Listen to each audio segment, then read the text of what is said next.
Welcome to The Me I Love You, a podcast about healing, remembering, and finding yourself again after loss. My name is Cindy, and I created this space not only to share my journey, but to help you reconnect with the parts of yourself that may feel lost. In my last episode, I talked about the never ending cycle of grief, how it doesn't move in straight lines, how it comes and goes in waves, how just when you think you've made peace with it, it returns, sometimes even stronger. Today, I want to talk about something different. Episode 10, There is no other place like home. When my husband passed, I longed for him terribly. The only person I ever felt truly at home with. You know how they say you only realize the importance of something or someone when they are truly gone? I have always appreciated my husband in every action, but I appreciated him more when he was no longer here. I wish I could have told him that from the moment we met, he became my safest place, my home. I know he knew, but it is different when you get to say it out loud. I learned that words hold their own power, even if actions speak louder. I have been relearning how to find my way back home to myself. During the early days after his passing, I hold on to the familiar. I only stayed with my family, my sisters and brothers, where we talked about him. I only went out with friends who knew him, who shared our memories, who carried pieces of him in their hearts.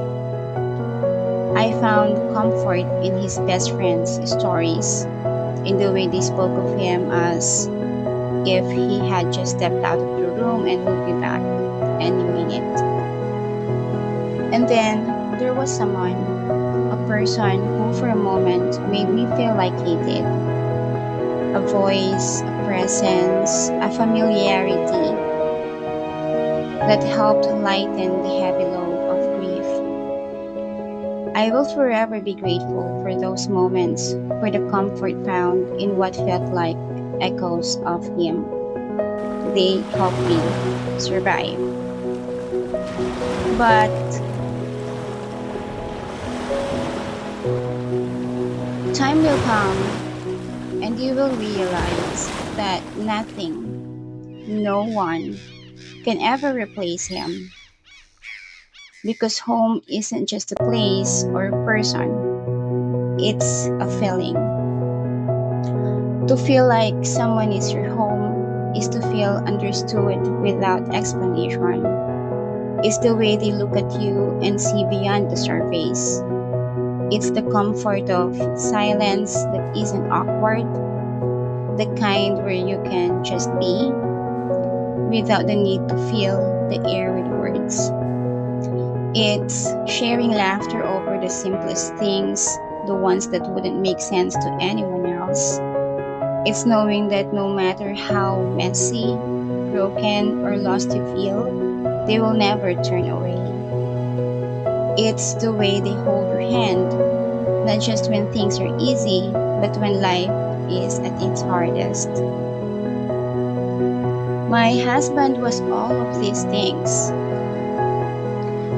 He was my home in the way he forgave me for my mistakes, in the way we accepted each other's flaws, in the way we faced life's uncertainties together.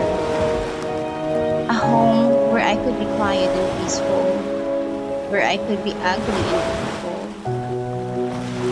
A home where I was never truly alone, because home keeps you safe.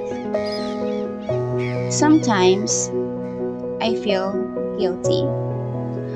There are so many people around me who have helped me, and yet I cannot call them home. I cannot call my parents my home. I cannot call my children my home. Because a spouse is different. A husband is different. A spouse is the person who gives up their freedom to spend the rest of their life with you, who chooses you over millions of others, who gives you children, time, and love without judgment, who takes the risk of loving you without hesitation. That is home. That is true love. This morning, my husband's best friend sent me a message. I will read our conversation in Filipino. His words brought me tears because I felt his pain as deeply as I felt my own. I was lost for words. Here comes the message. Nanonood kasi ako kanina ng 𝘨𝘪𝘵𝘦𝘆 𝘨𝑜𝘥 sa Disney Plus. Bigla na lang akong napahagulgol kasi bigla ko naalala si Ton. Namimiss ko yung kaibigan ko, 𝘚. Ngayon ko lang na-realize na namumulila pala ako. Kung kani-kanino na lang ako sumasama. Desperate for friendship sa iba. Pinahanap ko pala yung pagkakaibigan namin ni Ton. Been roughly 4 years 𝘚. Ngayon ko lang na-realize. I replied, "Thanks Wes sa pag-share." Then he replied, "Wasn't planning to, kaso kailangan ko ilabas, 𝘚." And then I replied, nakakataba ng puso na may nakakamiss din kay Ton na kagaya ng pagkamiss ko. At the same time, nakakaiyak yung kwento kasi ganyan din ako. And then he continued, na-realize ko, 𝘚, na in denial pala ako. Pero kasi dun sa 𝘨𝘪𝘵𝘏, namatay yung kaibigan niya, may sinabi siyang line doon at parang ganun din situation ni 𝘨𝘪𝘵𝘏 na in denial siya. Tinatago niya yung grief. Ganun pala ako all along. I am lost this whole time pala. Dinideny ko pala sa sarili ko. Nakalimutan ko mag-grieve. Because I tried to move on. And I told him, kaya walang timeline ang grief kasi hindi mo alam kailan siya darating. Mahigpit na yakap Wes, nakakamiss si Ton. Alam ko ayaw din niya tayong malulungkot, pero ganyan talaga mahal natin siya. And then he continued, nag-grieve ako matindi nung bago pa lang. It was cut short kasi kailangan ko maghanap ng trabaho. Naudlot kumbaga.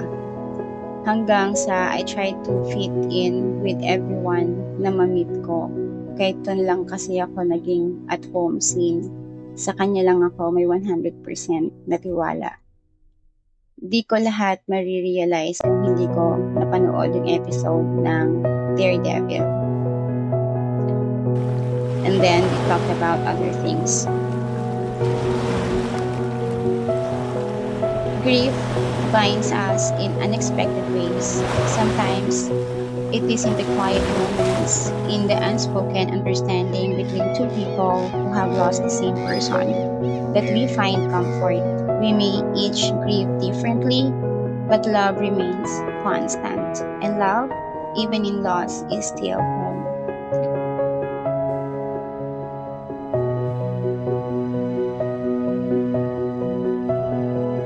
I hope that if you are searching for home in the middle of your grief, you allow yourself to find comfort in the familiar.